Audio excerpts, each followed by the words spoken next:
প্রিয় দর্শক, NS Times YouTube channel থেকে সবাইকে স্বাগতম। তো আজকে রিসেন্টলি এক নিউজ হচ্ছে যে আমেরিকার ডোনাল্ড ট্রাম্প তার নির্বাহী আদেশে ইউক্রেনের যে সকল আর্থিক সহায়তা ছিল সে সকল সব সহযোগিতা বন্ধ করেছেন সাময়িক জন্য। তো এতে ইউক্রেনের কি ক্ষতি হইল বা আমেরিকার কি লাভ হইল সেই বিষয়ে আমি বিস্তারিত আলোচনা করব। তো আমরা যদি এর সূত্রপাত কিছুদিন আগে হয়েছিল, যখন ইউক্রেনের প্রেসিডেন্ট এবং আমেরিকার প্রেসিডেন্ট হোয়াইট হাউসের ওভাল অফিসে যখন এই দুইজনের মধ্যে বাকবিতণ্ডা হয়, সেই থেকে মূলত তাদের এই বিবাদমান চলমান রয়েছে। তার পরিপ্রেক্ষিতে যখন ইউক্রেনের প্রেসিডেন্ট আমেরিকাতে হিমিলিয়েট হয়ে লন্ডনে চলে গেছিলেন, তখন সেখানে যে ব্রিটেনের প্রধানমন্ত্রী রয়েছেন কিয়ার স্টারমার, তিনি ইউক্রেনের প্রেসিডেন্টকে বিশ্বস্ত করেছেন এবং যে ইউরোপীয় যে এলাই ছিল তাদেরকেও বিশ্বস্ত করেছেন, এবং তারা সকলে মিলে লন্ডনে একটি মিটিং করেছেন ইমার্জেন্সিভাবে। তার একটা বিষয়ে সেখানে সব যে ইউরোপীয় ইউনিয়নের নেতাগুলো রয়েছে বা যে সকল ইউরোপীয় ইউনিয়নের সদস্য দেশগুলো রয়েছে, তারা সবাই একটা বিষয় একমত যে তারা ইউক্রেনের পাশে দাঁড়াবে। এবং এখান থেকেই মূলত ইউক্রেনের বিষয়ে ডোনাল্ড ট্রাম্প তিনি কিন্তু আরও বেশি বিরক্ত হয়ে যান এবং ইউরোপীয় ইউনিয়নের মধ্যে তাদের মধ্যে একটা দূরত্ব সৃষ্টি হয়। তো এখানে আমেরিকার যে প্রেসিডেন্ট রয়েছে ডোনাল্ড ট্রাম্প, তিনি নিজের দেশেও এই বিষয়ে সমালোচনার শিকার হচ্ছিলেন, এবং তার যে ভাইস প্রেসিডেন্ট রয়েছিল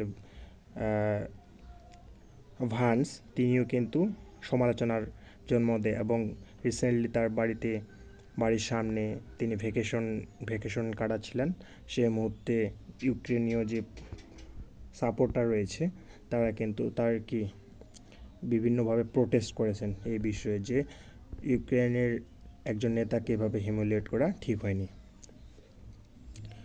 তো তার মধ্য দিয়ে ইউরোপীয় ইউনিয়ন যে একটা মিটিং করেছেন সব মিলে, তারা মূলত একটা ট্রাম্পকে মেসেজ দিতে চাচ্ছিলেন যে আমেরিকা যদি ইউক্রেনের সাপোর্টে না আসে, তাহলে ইউরোপীয় যতগুলো দেশ রয়েছে তারা একত্রে মিলে ইউক্রেনকে সাপোর্ট করবে, এবং আমেরিকার বিরুদ্ধে গিয়ে তারা একটা নতুন গ্লোবাল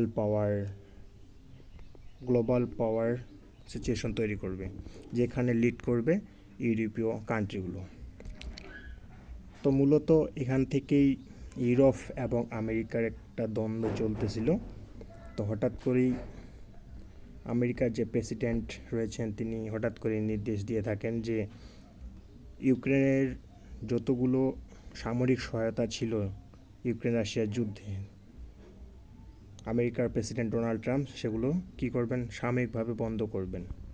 তো আমরা যদি বাংলাদেশের একটা প্রধান নিউজপেপার যে প্রথম আলোর দিকে লক্ষ্য করি, তাহলে এখানে কি দেখতে পাওয়া হচ্ছে যে ইউক্রেনের সাময়িক সহযোগিতা বন্ধ করলেন ডোনাল্ড ট্রাম্প। ইউক্রেনের সাময়িক সহায়তা প্রদান সাময়িক সময়ের জন্য বন্ধ করে দিয়েছেন যুক্তরাষ্ট্রের প্রেসিডেন্ট ডোনাল্ড ট্রাম্প। হোয়াইট হাউসে ইউক্রেনের প্রেসিডেন্ট ভ্লাদিমির জেলেনস্কির সঙ্গে বাকবিতণ্ডার সিদ্ধান্ত নেন তিনি। স্থানীয় সময় সোমবার একাধিক সংবাদ মাধ্যমের প্রতিবেদনে এই সিদ্ধান্ত জানান।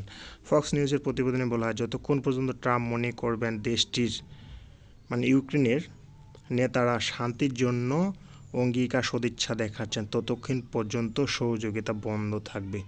এখানে একটা মূল লাইন কিন্তু বলেছেন। এখানে আসলে ডোনাল্ড ট্রাম্প চাচ্ছিল কি, যে ওভাল অফিসে ভ্লাদিমির জেলেনস্কি একটা চুক্তি করবেন। সেই চুক্তিটা এমন ছিল যে এখানে আমেরিকা আমেরিকার একটা চুক্তিতে স্বাক্ষর করবে ইউক্রেন, এবং সেই স্বাক্ষরটার বিষয়টা এমন ছিল যে আমেরিকা ইউক্রেনের যে বিরল খনিজ সম্পদের ভাণ্ডার রয়েছে সেই খনিজ সম্পদের ভাণ্ডার তার হাতে তুলে দিবে, এবং তার প্রেক্ষিতে একটা আমেরিকা এবং রাশিয়ার মধ্যে একটা চুক্তি থাকবে, মানে শান্তি চুক্তি হবে, শান্তি চুক্তি। সে পিস এটার কথাই কিন্তু বলতেছেন, শান্তি চুক্তি। কিন্তু এখানে ইউক্রেনের যে প্রেসিডেন্ট জেলেনস্কি রয়েছেন তিনি কিন্তু বারবার বলছিলেন যে তিনি এই চুক্তিতে স্বাক্ষর করবেন, কিন্তু তাকে গ্যারান্টি দিতে হবে যেন ভবিষ্যতে রাশিয়া আর ইউক্রেনের উপর হামলা না করে। সাপোজ আমি এখানে হাইপোথেটিক্যালি যদি চিন্তা করেন যে ইউক্রেন আমেরিকার সাথে একটা চুক্তি করলো, শান্তি চুক্তি, কিন্তু 2 বছর পর আবার রাশিয়া ইউক্রেনকে হামলা করলো, তাহলে তো সেই চুক্তির কোনো মানেই থাকে না। এইখান থেকে মূলত ইউক্রেন এবং আমেরিকার একটা দ্বন্দ্ব চলতেছিল এই বৈঠকে। তো এখানে ডোনাল্ড ট্রাম্প চাচ্ছিলেন যে যখন ইউক্রেনের প্রেসিডেন্ট এই ভাবনাটা তার মাথায় আসবে যে এই চুক্তিতে যাবেন কোনো গ্যারান্টি চুক্তি ছাড়াই, তখন কিন্তু তিনি কি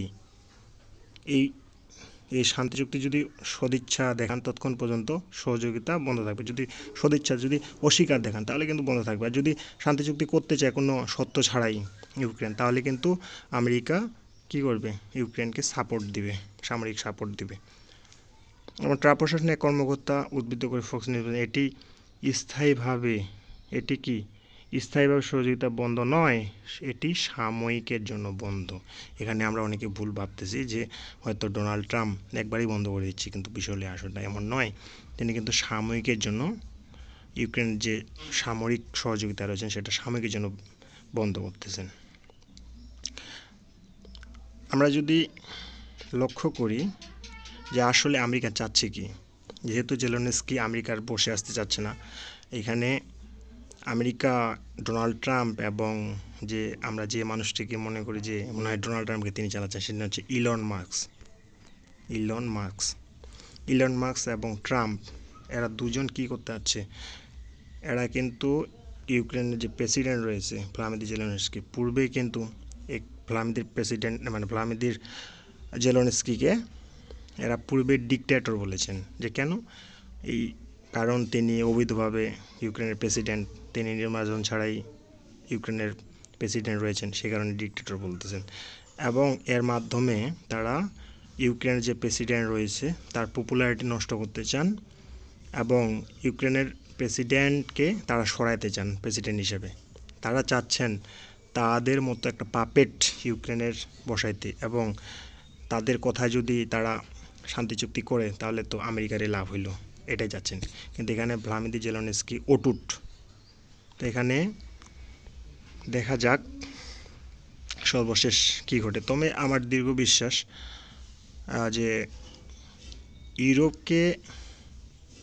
ইউরোপকে আমেরিকা যেভাবে এখানে ধোঁকা দিল, তো আমার মনে হয় অদূর ভবিষ্যতে ইউরোপ এটা ফিল করবে যে তাদেরকেও শক্তিশালী হইতে হবে, এবং তাদের যেহেতু উন্নতশীল